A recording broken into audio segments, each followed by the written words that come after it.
Annihilation is the new film from Alex Garland, who is probably most famous for writing mini Danny Boyle films like 28 Days Later or Sunshine, and he also wrote the book The Beach, which the film was based off of. Now, Alex Garland recently received a lot of acclaim for his film Ex Machina, which I will say I'm a huge fan of, and I think is one of the best films of the last 5 years, probably the last 10 years, and a film that I've rewatched many times, and I find so many great things about it, not just as a commentary on where society is going in a lot of ways and what technology is doing with us and the fear of AI. There's definitely a Terminator aspect to elements in that movie without spoiling too much, but what also it says about men and women and their relationships, which I've always wanted to do a video on that, but that'll happen later with that movie. But highly recommend Ex Machina if you have not seen it. Now, this is his follow-up, which is Annihilation, which is based off a book trilogy, but just the first book in the trilogy. Now, I haven't read these books. Apparently, Alex Garland had only read the first book when he had written the screenplay, and it's a very loose adaptation. It takes a lot of elements from the book, but I know that he changed a lot of things, or at least I've read that. I could be wrong, but that seems to be the general consensus on the internet.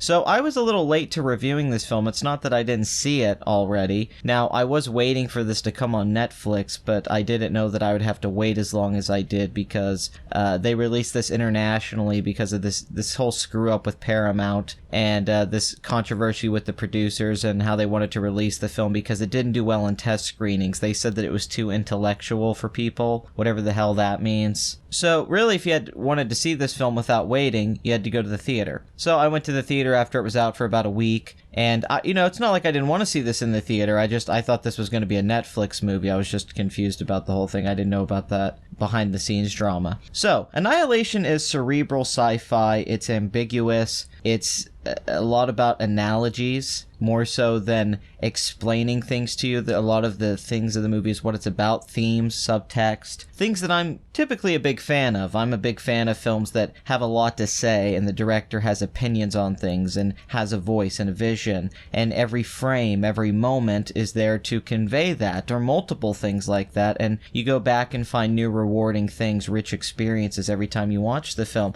Now, going in, I couldn't have been more excited in a lot of ways, because like I said, I love Ex Machina. For the most part, I like Sunshine and 28 Days Later. I think both films have terrible third acts, even though that's a very popular criticism, so I'm not acting like that's original or anything. But they are very solid movies with great concepts, and I did read his book, The Beach, and I thought it was very good. Now, Ex Machina was the first time, in my opinion, that I think Garland wrote a good third act, and everything came together. And I think it was years for him to get to that point, but it paid off, and he got the screenplay nomination, and he deserved it. He possibly deserved the win. Now, here we are with him directing again. No collaboration with Danny Boyle, even though that would have been interesting. But Garland's a pretty capable director, and Carl Urban has even come out and said that he directed Dread, which is another movie I like a lot that has terrific cinematography and visuals in it. So let's talk about a lot of the things I like early on, and then get into what the movie really is without spoiling it, which is going to be very difficult. This is a tough film to talk about without spoiling big moments. I like the visuals of the film. Not all of them. I think the scenes that aren't in the shimmer, as they call it, are, I don't know, I don't really like the color. I don't like the lighting. I don't hate it. It's not like terrible, but it was a little distracting. I thought it could have been better, but that's just me. That's just my personal taste on that. I didn't think they were technically bad. They were well framed, and there was a nice cutting momentum to these things, but I overall I didn't like the choices. Now, inside the shimmer and how that looks visually, and the art direction of the movie and the color is beautiful, and I was in love with it, and I thought it was a very interesting looking movie. I got hints of Tarkovsky, and I got hints of David Lynch, and a lot of other things I wasn't expecting, in particular body horror and stuff from like the 80s that I loved. Like, I would even say a little bit Frank Henenlotter, which really shocked me. Like, I had no idea that this film was going to have all these horror elements, and I would say the strongest elements in the film, outside of some ideas and concepts that have lingered with me and some themes, is the horror scenes. The scenes that are scary, that are supposed to be scary and tense, are the highlight of the movie for me, and it shows that Garland's a very capable director in that kind of setting, and it worked in Ex Machina too. People forget Ex Machina has a lot of creepy scenes in it. This movie has one sequence in particular, a bear sequence, that a lot of people are talking about, but there's a reason for that. It's this CGI bear that's it doesn't have a face really, it's just a skeleton, and it's making a noise of a woman screaming, and I won't really spoil that out how that happens, but it's like a nightmare. It's absolutely horrifying. It's the best scene of the movie. Even before that happens, there's kind of this Thing-esque moment with the characters where they're basically in a situation where it's like, man, someone's about to die, like this is gonna get really dark and screwed up, and then that happens and things get even worse and scarier than you thought they were going to. I mean, it really is. It's a terrific sequence. Garland deserves a lot of credit for pulling it off. The special effects to Ex Machina looked great on a low budget. This film's special effects look pretty damn good on a low budget. Lots of stuff has detail, great design. And people should point that out about this movie. It's very well designed. It does have tons of cool visuals, and the visuals do tie into what's going on in the movie and do keep you interested. And once this actually happens, the journey starts. It's really easy to get invested in. There's a sense of dread with everything that's going on. This film's about self-destruction. This film follows characters who are pretty much suicidal. They're at the end of the road. They're going into this alien space, not really caring about their own lives. They're all broken in some way. They've all changed as people in some way, which ties into somewhat what the film's about, including, well, this would spoil something too, but there's a theme of infidelity and how that affects people and how it affects relationships and how you see each other, which I think is very crucial to the film and the ending of the film, which is very ambiguous, and there's multiple ways to take the ending of the film, in very literal ways, but in metaphorical ways as well, which I did find interesting. Pretty much after this film got over its first half hour or so that was very slow and monotone, everybody just kind of talks like this about what they're going to do and what's going on. And they're just sitting around having these really very boring conversations. The things that are around them are interesting, but it's a lot of like, hey, what's going on with you? I don't know what's going on. Hey, where's my husband? What mission was he on? We can't talk about that, okay?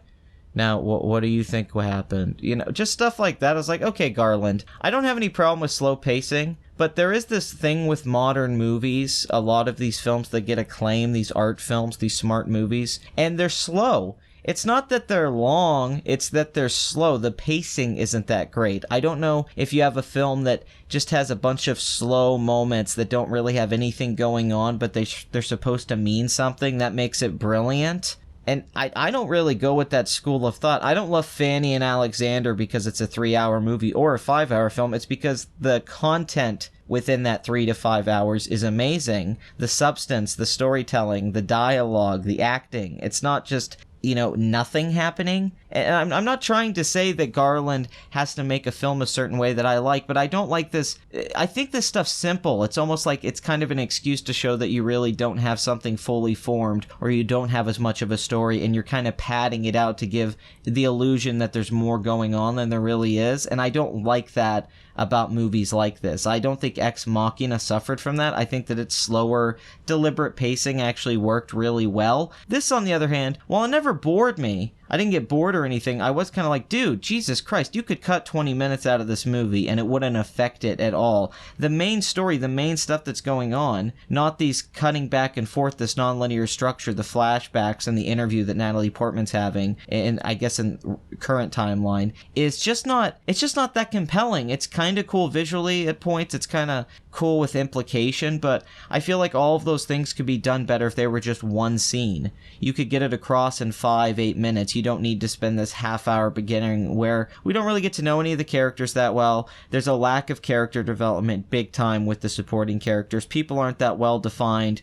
for a while into the movie. I mean, it's almost an hour before you really start to get to know these people, and the actors wake up a little bit and start to have personalities, and then the acting gets really good. I'll say it right now, Natalie Portman's great in this. This is Natalie Portman's best performance since Black Swan, and it made me realize like how good she can be. It kind of made me hate myself. Like, crap, I forget how good Natalie Portman can be. Like all the beautiful girls and The Professional. She has this thing where she can just have this presence and drama she can bring to a scene. She could do a lot with her face. She does that, you know, that famous thing with their teeth and crunching her face up, but it's really effective, and she cries well, and she gives this physical performance in this. I like her playing a badass in this. She's a military, ex-military. Now she's I believe she's a biologist. I could be wrong about that. I believe she was a biologist.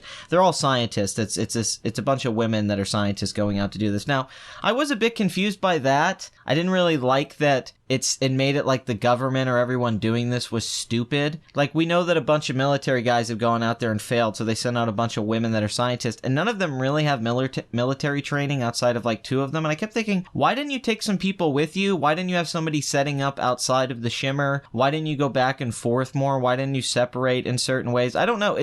I know that they were being manipulated by the shimmer, and they were being changed with it and mixing with the nature there, and I also took a lot that the self-destruction theme was that man's destroying the earth and we're fighting against Mother Nature. I could be reading into that, but that seemed like something the film was trying to say, that we are basically killing Earth and ourselves. And we're these aliens, we're upset these aliens are doing it, but basically we're doing it. You go into the shimmer, and it's the Apocalypse Now, Heart of Darkness thing. They're not going there to find out what's happening with the aliens. They're going there to find out who they are. They're going there to find out about themselves. The characters all go in with their own personal demons, and then they go there to discover some kind of hope or understanding of the human condition and what they're going through and their need to destroy themselves. This mentality where their life feels like they have no value. It's very nihilistic at points. It's a depressing movie. It has a tone that is very downer. It has a way of the performances and the way that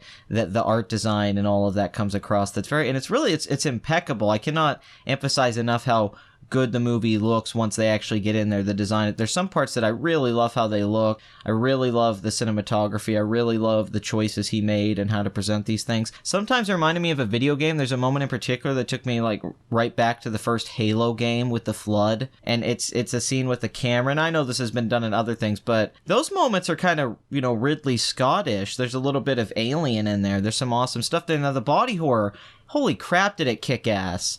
Like, oh my god, it was so great to see gory stuff with people's body. I love body horror, but a lot of time in modern movies, I think that's all they have. This one uses it sparingly, so when it happens, it really pays off, and it's creepy, and it's just kind of gross, but it's gross in a beautiful way, which all good body horror should be, really, in my opinion, is that it should be beautifully shot and show you the art of the human body and what's kind of that odd, almost sexual but grossed out and connected but disconnected. Realizing how you look on the insides is really gross, even though all human beings, we have an inside, but we don't see it that often, and how gross it is to us, even though that's kind of really what we look like without the skin. It's a really interesting thing I find cool, and I think this movie, that ties into it, to the body horror, because it's about identity in a lot of ways and who these people think they are, and lies and deception to each other, so who you are really on the inside. There's a little bit of the thing in here the more I'm thinking about it. Like, it doesn't have the thing where the monster's and multiple people and you don't know who's a monster, although a little bit of that, but kind of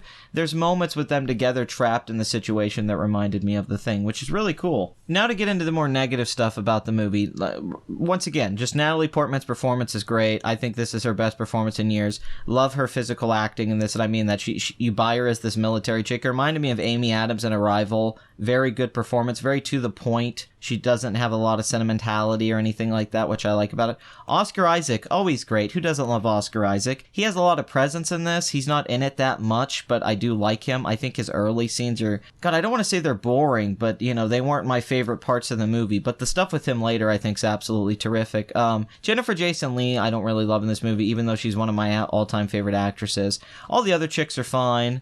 I just wish there'd been more males in the movie. It's not some sexist thing. It's not an equality thing I'm saying. I just don't get why there wasn't a guy with them. They didn't really explain that. Like, why wasn't there a guy or two with them that was a military guy? Like, I get you sending scientists in, but you could also send in some guys who are trained. The only character who seemed to know what she was doing was Natalie Portman. Basically, if Natalie Portman hadn't been there, you get the sense that all of these women would have died much quicker from an attack earlier in the movie, or at least one of them would have died earlier had it not been for her character. So for me, there was almost a problem with buying the movie, the logic of it, which I know some of the things I'm comparing it to don't necessarily do that either. Like David Lynch, you don't have to buy into, logical thinking to get into his movies, but there's an internal logic, and I don't know if this film's internal logic was necessarily perfect. Great world building, great sense of dread, great sense of tone and presence from the filmmaker, and understanding what the film is, clarity, having these things that are ambiguous, but they're not feeling like they're just pointless, particularly with the third act, which is almost very 2001. It's just visuals. very little dialogue. The last 20 minutes almost becomes, I'm not going to say a silent film, because there's the way it's kind of done does use a lot of things that are part of sound and film, but the music playing and the images, very beautiful, very interesting, very cool to watch. You're just kind of into it, and I did like it. I think this is, like Ex Machina, one of the third acts in an Alex Garland film that's actually pretty decent. I don't think it's as good as the third act Ex Machina, which I think is amazing, but it's still good, and I was very into it visually, and I really liked how it looked, and I really liked where it kind of ended up. The ending kind of ends on this cliffhanger, what's going to happen next, what's going on type thing, and there's multiple ways to read it in theories, but I wasn't as much into that. That felt a little bit more gimmicky to me than the other ending of the movie, but that's just kind of how I feel, and I feel like there wasn't a lot of payoff to this whole interrogation interview thing that was going on throughout the movie. I don't think that really paid off that well for how much it was in there, and it was like, honestly, we didn't need this that much. I mean, it would have just been more interesting to watch this kind of in a straightforward way, them going into the Shimmer and their journey. I was into almost everything there, but everything else was kind of like, some of it was good and some of it was sort of mediocre and stuff I've seen done better.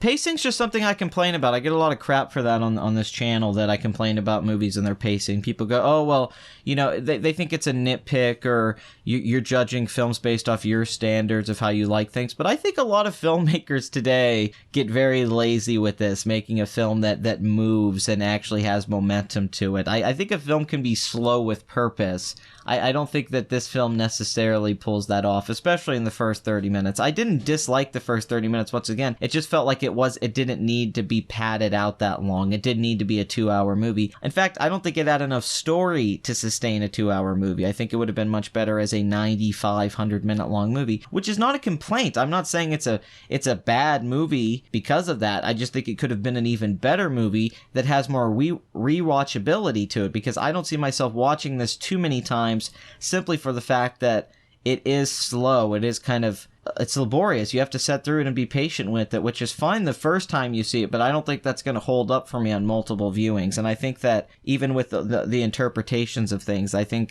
don't think it's as interesting enough to watch it like 20, 30 times to try and figure it out. I didn't really I don't think it's a film that totally everything pays off. I think it's a sum of its parts movie. I think there's great scenes. I think there's great ideas. I think there's great moments. And generally, overall, it does work. But do I think that all of the pieces tie together perfectly? Do I think it's a masterpiece? Do I think everything is fluent? Do I think that everything as a whole is perfect? No, I think there's flaws in the performances and the pitch of them. Even if they are intentional, I think there's some flaws in the filmmaking. I think there's flaws in pacing and editing. Just some storytelling beats I think could have been done better. Not bad, but it's not as great as some people are making it out to be. Also, though, it's not terrible and crappy like a lot of people are acting like. Critics like this movie, but it seems to have a very mixed reception overall, is the vibe I'm getting from it. And I don't really get that, because I think it's a good movie, but it's just kind of an okay movie to me, and that upsets me, because I like so much about this movie, and I did find it really engrossing, and I did have a good time, but I didn't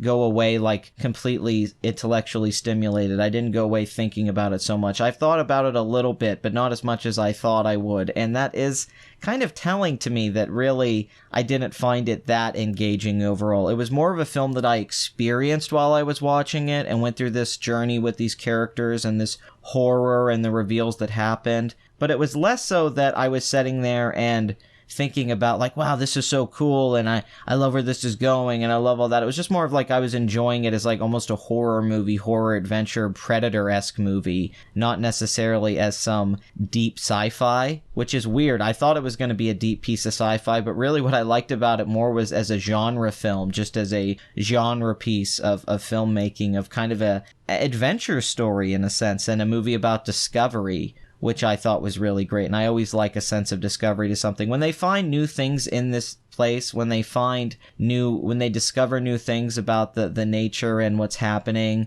and stuff with plants and with the animals, that's all so interesting and so cool. I would have loved more of it. I think there could have been more of it, honestly. I think that it's spread out pretty good, but it's so, and then the the aliens, I suppose, but when you meet these things, when you see these things, they're always visually interesting. There's a lighthouse that they're trying to get to, which made me think of BioShock. I was kind of like, I've seen the lighthouse thing before, but that was cool. It's cool. They're trying, they have a destination. There's stuff in it that reminded me of video games, which I thought was really cool. And it was the cool kind of elements of a video game are like you're just going through as a character and running into things and dealing with them. You could even see in your head a little bit if you play games like some quick time events in this movie. Unfortunately, to get into the things I don't like, I would have to spoil so much, and that's just something I don't want to do here, but maybe I'll save that for some other videos. But I'll just try to say is that, once again, I don't think every element comes together perfectly. I don't think they mesh well. I think a lot of things could have been cut. Also, I don't think the ending, while it's interesting, is that amazing. I think it's kind of just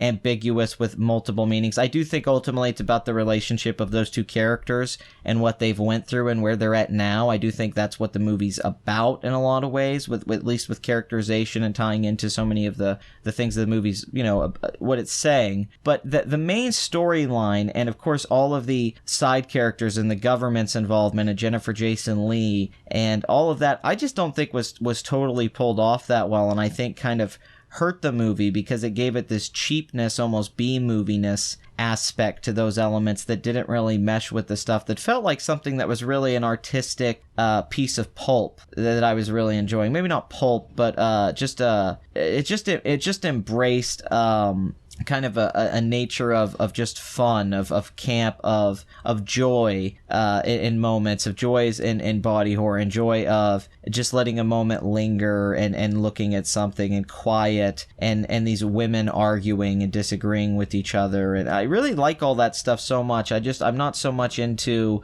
all of the stuff around the movie. The middle of the movie and the chunk of it's great, but everything else around it I don't think was that great. I don't think it was as good as Ex Machina. I think the characters, unfortunately, lacking development and being defined despite you knowing, their backstories and a little bit of why they're here. I felt like I just didn't know them that well, so I didn't really care that much when any of them got in intense situations and bad things happened. I wish I would have cared more, but I really didn't. I really only cared about Natalie Portman's character, which is good because she's the lead character.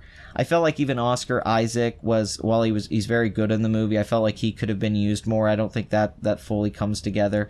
It's unfortunate. I just think it's a lot of cool things that aren't that great. They're just very on the surface level cool, and they're cool ideas. But if you've read a lot of sci-fi literature, if you've seen a lot of science fiction movies, to me, a lot of this stuff isn't original. I've seen this done before. And while it's presented in a cool way, and Alex Garland is definitely showing himself to be a very competent director, and actually a very interesting one. He makes very interesting choices. I think at the same time, this script needed a couple rewrites. Big time, and there needed to be some choices made, in particular with some characters, that I think would have just fleshed everything out more. Because if you're going to have a 2-hour movie like this, then at least it should feel like that 2 hours has the content to make up for it, honestly, and I don't think it does. I feel like it's not a shallow movie, but a lot of these things are being presented very simple, and you get it and you go with it, and I think just adding that excess to it is almost it's almost him over-intellectualizing it, thinking he's a little smarter than the audience or trying to play with them, and I never felt like the film was challenging me that much or that it was that smart. It was just a very fun exercise in a lot of different things. But overall, really solid movie. Really like the middle act in particular. Like most of the acting. Like the visuals. Everything about it. Great music. Great score, by the way. Forgot to mention the score. And the song, the Crosby, Stills, Nash song in it. Very well used. All that stuff. Awesome. Could have used more of it. The music is kick-ass. Every time the music kicks in and something happens that's like a set piece or a nice little visual moment, awesome. In those moments, it feels like an epic, an intimate epic, a poem, and it's absolutely wonderful. And overall, that's going to stay with me more so than sitting around trying to figure out what everything means, and that she has the tattoo, and the multiple interpretations of that. It didn't grab me in that way, and that's usually my kind of thing. I'm a big David Lynch fan, like, what's Eraserhead about? What's Lost Highway about? And rewatching those several times. And I know this film was sort of designed to be that way, but I think you get most of it on the first experience, or at least the initial enjoyment level. I don't know. I guess I'll have to watch it again to see, but I did like, in particular, one plot reveal about Natalie Portman's character I thought was done excellent. And I loved how it was done visually, and I loved what happened with this. So all that was really fun. It was fun. Natalie Portman being great in this, Alex Garland working with her. Strong sophomore feature, not a sophomore slump. Sure, it's not as great to me personally as Ex Machina, but it's a great follow-up, and I can't wait to see Alex Garland's next movie. And I guess Dredd was his first movie, if we're being honest now, so I guess this is his third film. So he's made 3 solid movies, so good for him. I wish I could give this a higher rating. I wish I could give this like just an 8 or a 9 and talk about how much I love it, because I feel like I really enjoyed it, but I'm fighting with this movie. I'm fighting with, did I really like it, or did I kind of like think it was bullshit and hate parts of it? I'm not sure. It's like a mixed bag of things for me, and I really hate that. So I'm going to give it a very safe rating, so I can I'm just kind of going to play the middle ground here and not go lean on the negative or positive. I'm going to give this a 7 out of 10, a solid 7 out of 10, and that's all I got to say about it.